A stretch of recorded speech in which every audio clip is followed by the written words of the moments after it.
The people who walked in darkness have seen a great light. If even the light of a candle can dispel the darkness, how much more light is there in the glimmer of hope that the prophet Isaiah sees rising on the horizon? Isaiah has hope for his fellow human beings. Even in uncertain times when the country is divided, the social gap is widening and national peace is threatened from the outside, Isaiah sees a great light on the horizon. He doesn't mean the sun shining brightly again after an eclipse, but something different. Hello, my friends. Doesn't this feeling of doom sound all too familiar? Economic stagnation, social injustice, and the threat to our country from Russia. Of course, we can't directly compare our present with the Israel of the 8th century BC, where Isaiah appears as a prophet, but doesn't sound the apocalyptic mood similar to today? The people who walk in darkness long for light. We live in a world of unlimited possibilities, but subjectively it doesn't become a world of freedom for us, but rather one of confinement. It shrinks to a screen size of 1920 by 1080 pixels. We see the world reduced to a monitor size like through a binocular.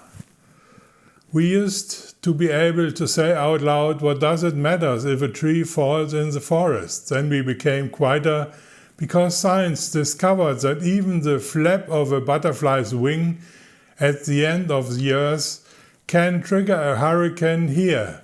And now we know very concretely that what I upload to YouTube from my small apartment is heard and seen by the whole world and has real consequences for me personally. Anyone who criticizes Donald Trump today can expect to be denied a visa for the USA tomorrow.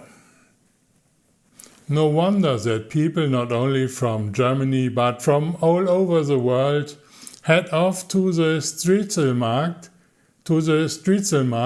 Christmas market, to escape the darkness at least for a few hours and experience an ideal world.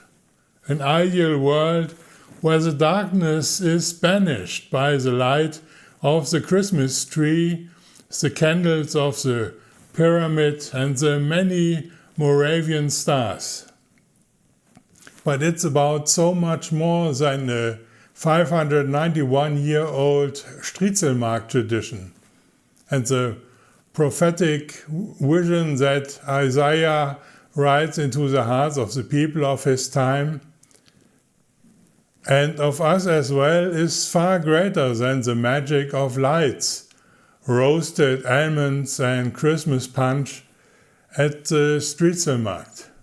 Isaiah's vision makes the present look old, and all the terrible things we experience and suffer become the past.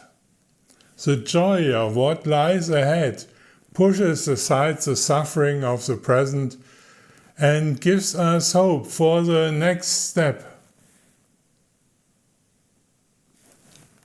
Quote, "You have multiplied the nation, you have increased their joy.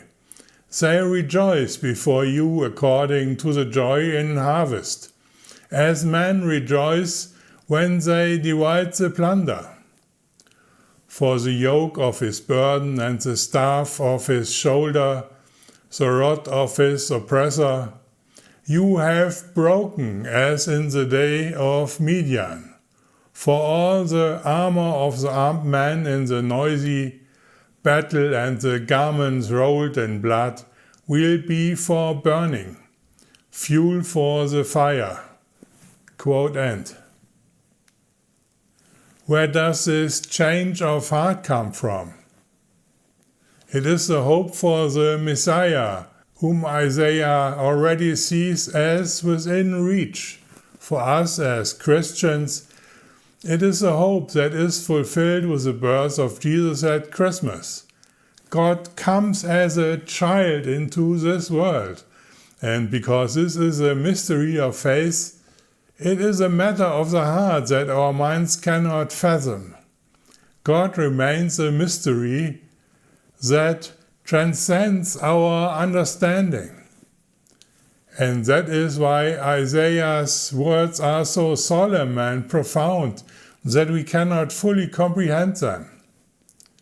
Because they describe Jesus, the Messiah and Son of God, our Redeemer. It is precisely the beauty of biblical language. It is precisely the poetry with which the biblical authors speak of their experiences with God that has led me to faith. This includes these wonderful verses from Isaiah. Quote, "For a child is born to us, a son is given to us, and the government will be on his shoulders. His name will be called Wonderful Counselor, Mighty God, Everlasting Father, Prince of Peace. Of the increase of his government and of his peace there shall be no end." My friends, I wish you a blessed first Advent. See you soon. Bye.